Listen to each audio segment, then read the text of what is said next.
Depuis le lundi 28 août 2017, le site se trouvant dans la commune de la ville de Bruxelles, enclavé entre la frontière de Hesse-Gemelaken, bordée par la ligne de train au nord, la rue Stels au sud, le foyer Gétois à l'ouest et la rue Émile Delva à l'est, connaît des faits suspects et des interventions illégales. En effet, le site de l'ancienne usine de spiritueux Fourcroy et le futur site du projet immobilier Hippodrome est abandon depuis que les établissements de l'entreprise Fourcroy ont déclaré banqueroute en 2004 et abrite tout type d'activité hors la loi. Depuis, le site a connu plusieurs occupations considérables. Entre 2009 et 2011, des réfugiés se sont installés dans les anciens bureaux de l'usine. Ensuite, en 2015, un campement de Roms s'est installé dans le bas du site, le long de la butée de terre qui protège le chemin de fer. Suite à de nombreuses plaintes des riverains, la commune a décrété l'ordre de démantèlement du campement en été 2017. Le site n'a plus connu d'occupants hormis les quelques jeunes du foyer Gétois, qui errent sur le terrain vague. Pour remédier au possible retour du campement de Rome, le groupe Solidum, propriétaire du site, a détruit les restes de l'usine en abattant tous les murs des entrepôts. L'objet de cet avis de recherche est la présence d'activités suspectes et l'apparition anormale de constructions abstraites en briques venant des débris des murs abattus en 2017. Ces constructions sont érigées dans l'espace central du terrain, là où le regard depuis l'espace public ne peut pas atteindre l'intérieur d'îlots. Ces structures sont à chaque fois découvertes par les ouvriers et chefs de chantier, tous les derniers lundis matins du mois, depuis août 2017. Ces constructions sont des fragments d'architecture, des colonnes ou des murs élevés à une hauteur de maximum 32 briques, soit 2,24 m la hauteur d'un être humain qui tend son bras vers le haut. Si l'on s'en tient aux déclarations des ouvriers du projet immobilier, les constructions sont apparues à partir du démantèlement d'un logement précaire d'un sans-abri sur le site. Ces éléments d'architecture furtive seraient donc une vengeance sous forme de rituel que fait cet habitant mystérieux.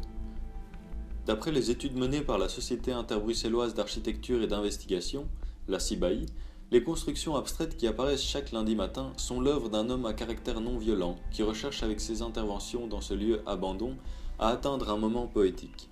Cet homme serait dénommé Jean Delva par certains riverains qui ont préféré rester dans l'anonymat. Or, dans les archives communales, il n'y a pas de trace de Jean Delva. Le nom Delva doit venir de la rue Émile Delva qui longe le site abandon et a dû remplacer son nom de famille.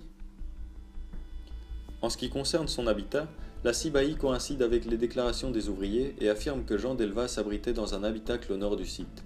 Cet existence minimum, cubique de 2,85 m, était équipé d'un lit, d'une table basse et d'un four improvisé, le tout couvert d'un attirail d'objets divers. Selon le permis de bâtir des archives de la ville de Bruxelles, les premières traces de l'habitacle datent de 1970, lorsque Fourcroy a décidé de construire un nouvel hangar au nord. Le bâtiment existait déjà dans les plans d'époque et était un local annexe à la chaufferie. Aujourd'hui, l'habitacle est le seul reste de cette chaufferie. La CIBAI avance la possibilité que Jean Delva vivait là depuis la mise à abandon du site en 2007 et qu'il aurait été un habitant de longue date, ce qui renforce l'hypothèse de la vengeance. L'individu agit le dimanche après-midi jusqu'à la tombée de la nuit lorsque le site est sans surveillance. Apparemment, il recommencerait son geste sisyphéen à chaque fois qu'il retrouve ces constructions détruites par les ouvriers qui travaillent pour le propriétaire Solidum.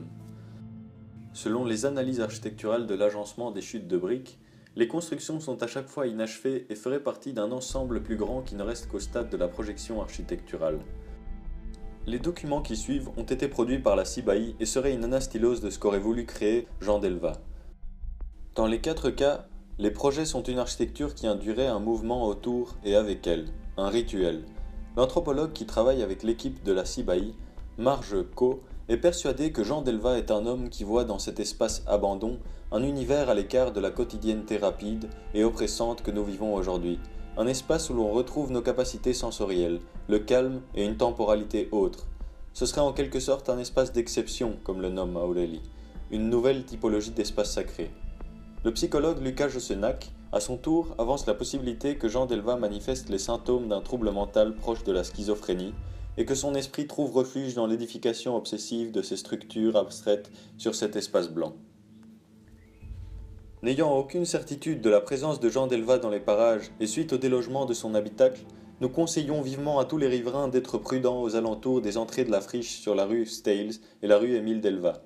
De plus, nous appelons à la population de nous fournir d'éventuelles preuves vidéo issues des caméras de surveillance près du site. Si vous découvrez de nouvelles constructions abstraites, si vous reconnaissez cet individu ou si vous avez des informations sur ces faits, veuillez prendre contact immédiatement avec les enquêteurs.